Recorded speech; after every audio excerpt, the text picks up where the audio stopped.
Curious ka ba kung anong pwedeng maging epekto ng Christmas season sa mata natin? Panoorin mo ang video na ito hanggang sa uli. Hi mga idol, ako si Doc Doms. And welcome back to my channel.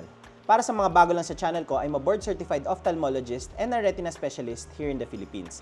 So if you want medical and eye contents, please don't forget to hit that subscribe button and turn on that notification bell for more videos like this. Pero disclaimer lang po, ang mga videos na ginagawa ko ay hindi para mag-diagnose ng mga iba't ibang sakit nyo sa mata dahil mahirap mag-diagnose sa ganitong platform. Bagkos ito ay para mas maintindihan nyo yung mga iba't ibang sakit sa mata na na-diagnose na po sa inyo. Ang pagpapacheck up sa inyong mga ophthalmologist ay ine-encourage. And for today's video, pag-usapan naman natin kung ano nga ba yung mga pwedeng epekto ng Pasko sa ating mga mata. Tara, let's discuss. Pag Pasko sa Pilipinas ay parang automatic na ang salo-salo at maraming pagkain.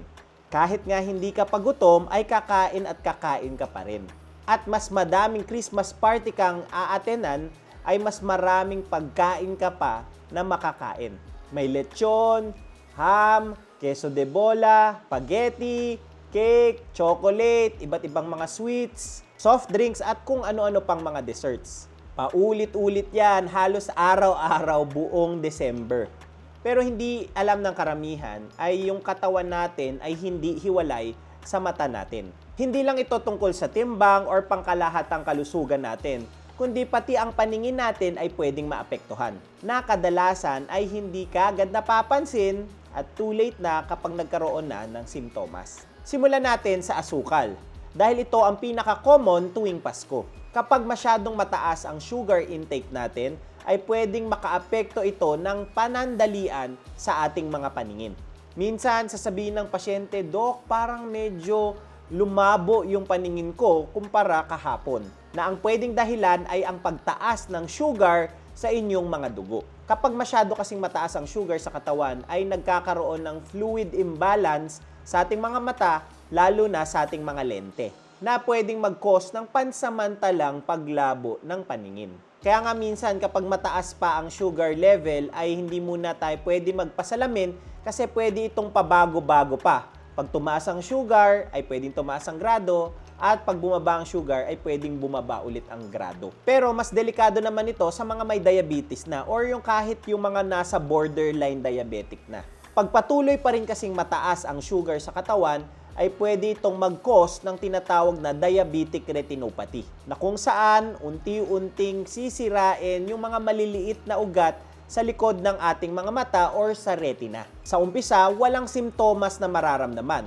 Walang sakit, walang pamumula, basta walang reklamo. Pero sa loob ng mata ay may unti-unti ng pagkasira or pagkalik ng mga blood vessels sa loob nito, na kapag tuloy-tuloy ay pwedeng mag-lead sa mga iba't ibang komplikasyon tulad ng macular edema or yung pagkamaga ng macula na responsable sa sentrong paningin natin. At iba pang mga komplikasyon tulad ng vitreous hemorrhage or pagdudugo sa loob ng mata na pwede ring mag-lead sa retinal detachment na magkokos ng paglabo at pagkabulag.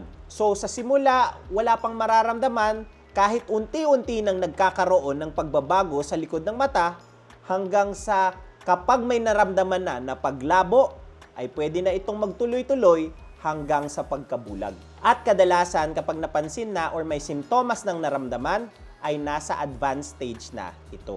Marami nga akong pasyente na nagsasabing, Dok, ngayon lang naman ako lumamon tuwing Pasko lamang. Pero ang problema, madalas naman or isang buwan na tuloy-tuloy ang paglamon at pagkain ng mga matatamis at nagpapataas ng blood sugar na pwede nga mag-trigger ng mga iba't ibang sakit na pwedeng mag-cause ng komplikasyon sa mata. Hindi ka man agad mabubulag, pero bawat spike ng sugar ay parang unti-unting nagagasgas or nadadamage ang inyong mga retina nang paulit-ulit hanggang sa ito ay masira na ng tuluyan.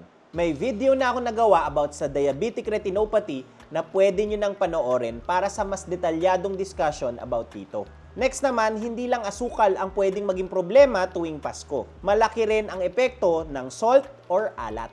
Mga ham, processed food, mga chichirya, at iba pang mga maaalat na pagkain na pwede rin magpataas ng iyong blood pressure. Kapag may hypertension na or mataas ang blood pressure, ang unang pwedeng maapektuhan ay yung mga maliliit na ugat sa ating katawan tulad ng sa ating mga retina. Ang retina kasi ay parang film ng camera na puno ng mga maliliit na blood vessels. Kapag tumaas ang blood pressure ay pwede itong magputukan or pwedeng merong magbara dito.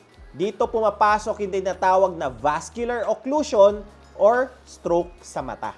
At hypertensive retinopathy or yung pagbabago sa likod ng mata dahil sa taas ng blood pressure. Hindi ito exaggeration ha, dahil kung pwede kang ma-stroke sa utak na mas malaki ng dihamak ang mga ugat kumpara sa ating mga retina, ay pwede ka ring ma-stroke dito. Merong mga pasyente na bigla na lang nagising sa umaga, biglaan ha, na wala nang makita. Walang sakit, walang babala, basta bigla na lang itong lumabo. Pagtingin namin sa loob ng retina, ay nasasakal na pala ito or hindi na makahinga dahil may bara o di kaya ay may pagputok ng mga blood vessels at nagdurugo na sa loob ng mata. At kapag nangyari ito, karamihan dito ay hindi na bumabalik sa dati nitong linaw, kahit na ng gamot or operasyon. Kaya yung sinasabing konting alat lang, pero kung paulit-ulit ito, ay pwede itong magkaroon ng seryosong komplikasyon sa ating mga mata. May video na rin ako nagawa about sa eye stroke at hypertensive retinopathy na pwede nyo na rin panoorin. Dagdag pa sa Paskong puno ng kain, ay puno rin ito ng alak. Inuman dito, inuman doon, dahil sa pag-catch up sa mga kaibigan. At minsan, halos araw-araw or sunod-sunod pa. Ang alak kasi ay nakaka-dehydrate ng ating mga katawan. Ibig sabihin ay mas mabilis ka rin mawalan ng tubig, na pwedeng mag-lead din sa mabilis na pagtuyo ng ating mga mata.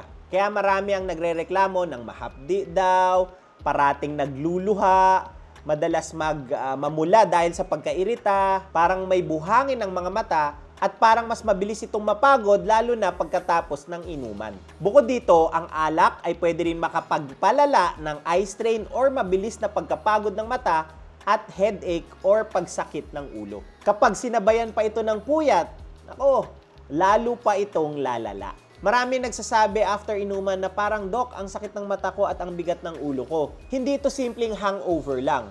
Ito ay pwedeng kombinasyon ng dehydration, puyat at overuse ng mata. Bukod pa dito, ang alak o alcohol ay toxic sa ating mga optic nerve na pwedeng makasira nito, na pwedeng mag-cause ng pagkalabo ng paningin. Lalo na kung masyadong matagal na or araw-araw ang pag-take mo ng alak, ay pwede mangyari ito. May isa pang aspeto na hindi madalas napapansin during Christmas. Ito yung epekto ng sobrang pagkain sa gout at inflammation. Kapag mataas kasi ang uric acid natin, ay pwede itong mag-cause ng severe inflammation sa ating mga katawan, lalo na sa ating mga kasukasuhan. Pero pwede ring maapektuhan ang ating mga mata. Pwede itong magpalala ng dry eye syndrome at pwedeng mag-cause ng iba't ibang inflamasyon sa mata. Kaya kung pakiramdam mo na irritable yung mata mo after ng sobrang pagkain at pag-inom, ay hindi ka nag-iisa. Dahil pwede itong mangyari, lalo na kapag tumaas ang uric acid sa katawan. May video na rin ako about gout sa mata, na panoorin nyo na lang din kung curious kayo. Ngayon, linawin natin, hindi ibig sabihin nito ay bawal na kayo kumain ngayong darating na Pasko. At hindi rin ibig sabihin na to na hindi ka na rin mag-e-enjoy. Ang mahalaga ay aware ka at alam mo na pwedeng mangyari ang mga ito at in moderation lang ang iyong pagkain. At may mga pagkain naman na pwedeng makabuti sa ating mga mata, lalo na yung mga rich in vitamins A, C, E, lutein at zeaxanthin at omega-3 fatty acids na mga mahahalagang vitamins at minerals para sa ating mga retina. Kung meron ka ng ibang sakit tulad ng diabetes, high blood, gout, at iba pa, ay mas maging maingat ka sa iyong pagkain. Hindi mo kailangan tikman lahat ng nasa mesa at hindi rin makakabastos kapag tumanggi ka kung para naman ito sa iyong kalusugan. Tandaan na mas mahirap ang gamutan kaysa yung pag-iwas dito. And prevention is always better than cure. At baka mas lalo ka pang mapagastos sa mga procedures na kailangan gawin sa iyong mata kapag ito ay nagkaroon ng komplikasyon na. Na kung sana ay tinanggihan mo na lang at hindi mo na kinain, lalo na yung mga bawal sa iyo. Sa huli, ang Pasko ay panahon ng saya, pasasalamat at pagsama-sama. Mas masarap itong ipagdiwang kung makikita mo ng malinaw ang mga mahal mo sa buhay. Ang mga ngiti nila, yung saya sa mesa, at yung mga memories na pwede mong dalhin hanggang sa susunod na taon. Kaya habang inaalagaan natin ang tiyan natin at kalusugan sa Pasko, huwag nating kalimutan na alagaan din ang ating mga mata. Dahil ang paningin, pag nawala, ay hindi na basta-basta maibabalik pa. And that's it for today's video. Ngayon, alam mo na yung mga pwedeng epekto ng Christmas season sa ating mga mata. Please don't forget to like, comment kung may mga questions or suggestions kayong topics, subscribe, and hit that notification bell for more medical and eye contents. Ngayon, mas may alam ka na. Ako po si Doc Doms. See you on my next video.